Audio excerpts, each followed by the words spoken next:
majina naitwa Tobieta Makafu. Mimi ni afisa uhusiano mwandamizi kutoka Mamlaka ya Udhibiti wa Huduma za Nishati na Maji EWURA. Leo hii tuko hapa Singida, tumetoa elimu kwa wadau. Elimu ya leo ilikuwa inahusu kwanza kabisa uvunaji wa maji ya mvua. Wote tunafahamu tuko katika msimu wa maji ya mvua na elimu hii ilikuwa bado haijasambaa. Kwa hiyo tumewapatia wadau elimu ya namna basi wataweza kuvuna yale maji ya mvua, kuyatibu na kuyahifadhi ili yaishi kwa muda mrefu, waweze kuyatumia siku ambazo za changamoto za maji na kuwapunguzia gharama ambayo wanaweza wakanunua maji, basi wawe na maji yao wenyewe. Vile vile tumetoa elimu ya namna ya kuwasilisha malalamiko na migogoro EWURA katika zile sekta ambazo tunadhibiti, ambazo ni umeme, petroli pamoja na maji na usafi wa mazingira. Tumetoa pia elimu ya utaratibu wa jinsi ya kuomba vibali vya ujenzi na leseni wa vituo vya mafuta vijijini pamoja na mijini, na vile vile tumetoa elimu juu ya matumizi ya nishati safi ya kupikia. Tumetoa semina hii kwa wadau hawa kwa sababu kwa mujibu wa sheria ambayo iliunda EWURA inatutaka tutoe elimu kwa umma kwa zile sekta ambazo tunadhibiti, kama ulivyo petroli, maji pamoja na gesi asilia zinamgusa moja kwa moja mwananchi yoyote yule nchini Tanzania.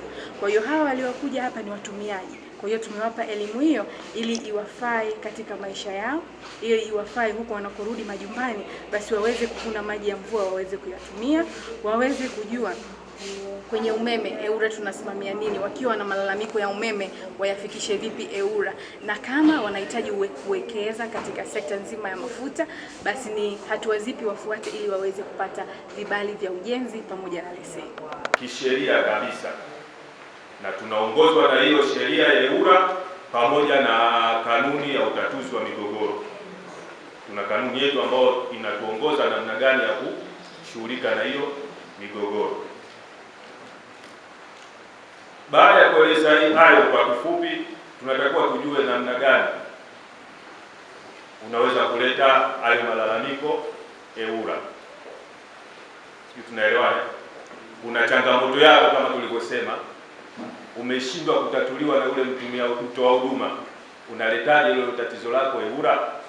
Kama tulivyosema awali, kwanza tuna namba yetu ya bure kama alivyosema mwezeshaji wa kwanza kabisa, ambayo ni 0800110030. Hii namba ukipiga kuanzia saa 2 mpaka saa 10 kwa siku za kazi utapokelewa bure, utaelezea changamoto yako, itarekodiwa, then utaelekezwa namna gani hiyo changamoto yako itatuliwa au itashughulikiwa. Ukiachia hiyo namba ya simu ya bure ambayo EWURA tumeitoa, kuna wakati mwingine humu sisi ni binadamu, tuna marafiki ambao ni wateja kama nyinyi. Mnaweza mkawa mna namba yangu mimi ya simu ya kawaida, unaweza ukanipigia nikachukua lalamiko lako na nikakueleza. Ukiachilia mbali simu, tuna tovuti yetu hii pia, unaweza kufanya nini? Kuweka lalamiko lako. Kuna barua pepe, kwa maana tunasema email, unaweza ukatuma lalamiko lako, tutalipokea na tutakujibu na tutakwambia taratibu za kufanya nini, za kulitatua hilo tatizo lako. Maji ya mvua ni kile kitendo cha kuyakusanya na kuyahifadhi maji yanayotokana na maji ya mvua. Na hii uvunaji wa maji ya mvua unahifadhiwa kwa ajili ya matumizi mbalimbali. Yapo matumizi ya majumbani, yapo matumizi kwa ajili ya maeneo ya biashara, yapo matumizi kwa ajili ya viwandani, na pia yapo matumizi kwa ajili ya kilimo. Lakini pia hii njia ya uvunaji wa maji ya mvua ni njia ambayo yaathiri katika kuongeza upatikanaji wa maji.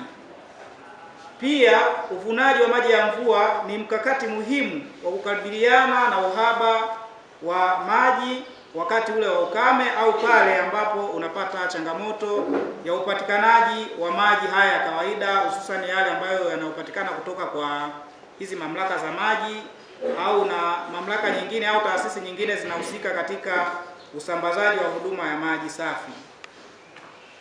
Nikielekea kwenye sehemu ya umuhimu wa uvunaji wa maji ya mvua, kwanza yenyewe ukishavuna maji ya mvua yanapunguza utegemezi wa upatikanaji wa maji. Kwa mfano kama nyumbani kwako kuna miundombinu ile ambayo imewekwa kwa ajili ya kukusanya maji ya mvua, basi unapokusanya haya maji ya mvua itapunguza ule utegemezi wa kusubiria labda zamu yangu ya kufunguliwa maji au maji zamu yetu ni siku fulani. Unakuwa tayari na maji yako ambayo umehifadhi na unaweza kuyatumia kwa matumizi yako ya nyumbani au matumizi mengineyo.